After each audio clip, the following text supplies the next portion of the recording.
Estados Unidos no tiene un cronograma definitivo para la normalización de los servicios consulares de la embajada en Cuba, mientras que Michelle Bachelet sigue ignorando las violaciones de los derechos humanos en Cuba. ¿Cómo están, amigos? Bienvenidos a Noticias Importantes. Comenzamos.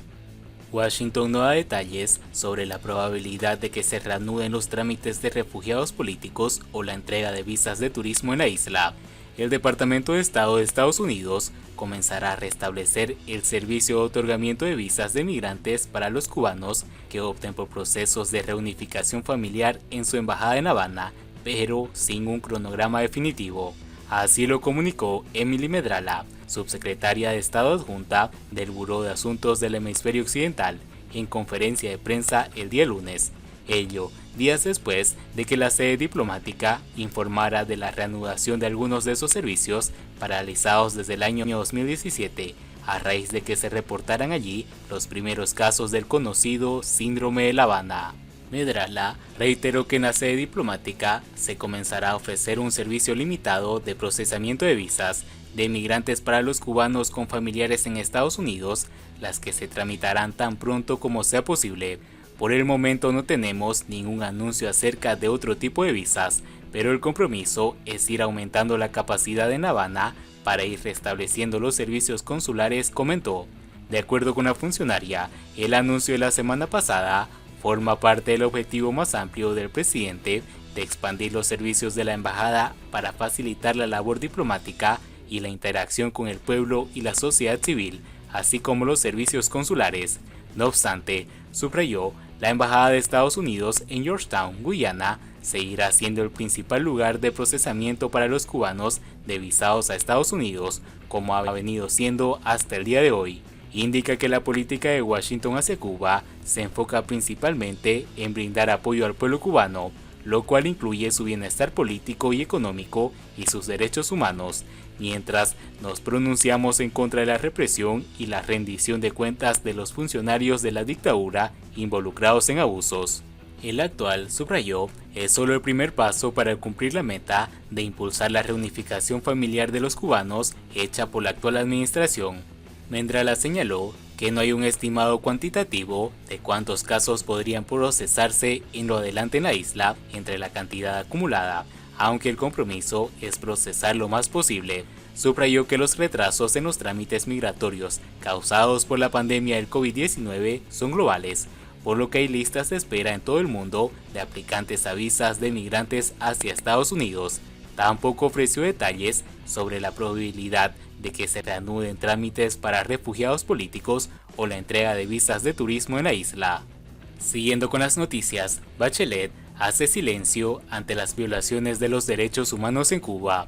No es la primera vez que Bachelet desdeña la situación en Cuba. En septiembre del año pasado, no incluyó a la isla en la actualización global sobre los países que violan los derechos humanos alrededor del mundo. El 16 de febrero del presente año, 8 organizaciones internacionales de los derechos humanos remitieron una carta a Michelle Bachelet, alta comisionada de las Naciones Unidas para los Derechos Humanos, en la que exponían las graves violaciones de los derechos humanos en Cuba y por lo tanto la instaban a informar y denunciar sobre la situación en la 49 sesión ordinaria del Consejo de los Derechos Humanos de las Naciones Unidas, que inició el 28 de febrero último y se extenderá hasta el 1 de abril próximo. Los cubanos están viviendo una de las peores situaciones de derechos humanos en el país en muchos años. El gobierno cubano continúa reprimiendo y castigando prácticamente todas las formas de disidencia y crítica pública, mientras los cubanos atraviesan una grave crisis económica afectada por sus derechos sociales y económicos, señalan en la misiva. Amnistía Internacional, el Comité para la Protección de Periodistas, Cubalex, Human Rights Watch, Instituto Internacional de Raza, Igualdad y Derechos Humanos, Observatorio Cubano de los Derechos Humanos y Prisoners Defenders, organizaciones firmantes, expusieron además la ejecución de juicios sumarios y ordinarios a cientos de manifestantes, la mayoría de los acusados, 790, según reconocieron las autoridades cubanas a final de enero, aunque Prisoners Defenders ya registra 869, se encuentran en prisión preventiva. Los que han sido juzgados en su mayoría fueron sentenciados a penas excesivas de hasta 20 años de privación de libertad. Muchas de las personas detenidas durante las manifestaciones del 11 de julio estuvieron recluidas en régimen de incomunicación durante días e incluso semanas, fueron objeto de violencia injustificada durante los arrestos y en algunos casos fueron maltratadas durante la detención. A algunos los obligaron a permanecer en cuclillas, los privaron del sueño, los golpearon y los mantuvieron en celdas sin luz natural donde dicen que perdieron la noción del tiempo. Otros fueron amenazados con represalias contra ellos o sus familias por protestar. Otros fueron puestos en libertad bajo arresto domiciliario o sometidos a una intensa vigilancia física y detención si intentaban salir de sus hogares, una práctica previamente documentada en Cuba, explica la carta. Aunque a 4 días de las masivas protestas del 11 de julio de 2021, Bachelet se pronunció exigiendo la libertad de los detenidos arbitrariamente. Desde entonces, lamentablemente, la represión en Cuba contra manifestantes, activistas, periodistas solo se ha profundizado. Cientos siguen en detención arbitraria o arresto domiciliario y varios activistas y periodistas independientes se han visto obligados a exiliarse.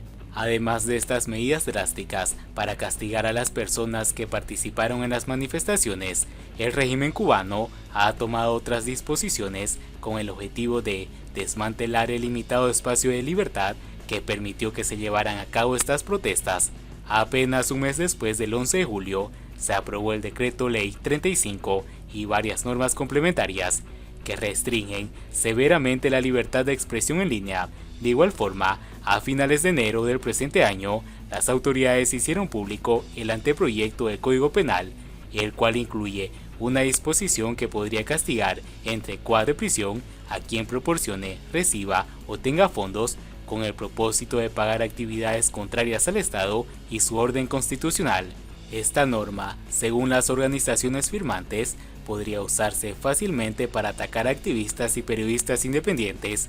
A casi un mes del envío de la misiva, Bachelet ni siquiera ha dado acuse de recibo. No es la primera vez que Bachelet desdeña la situación en Cuba.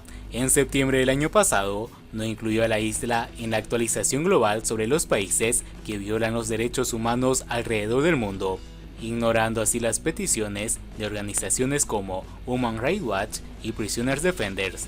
Hasta ahora, la alta comisionada ha optado por mantener un silencio público sobre la situación en Cuba y al parecer se ha comunicado con el régimen de forma mayormente privada.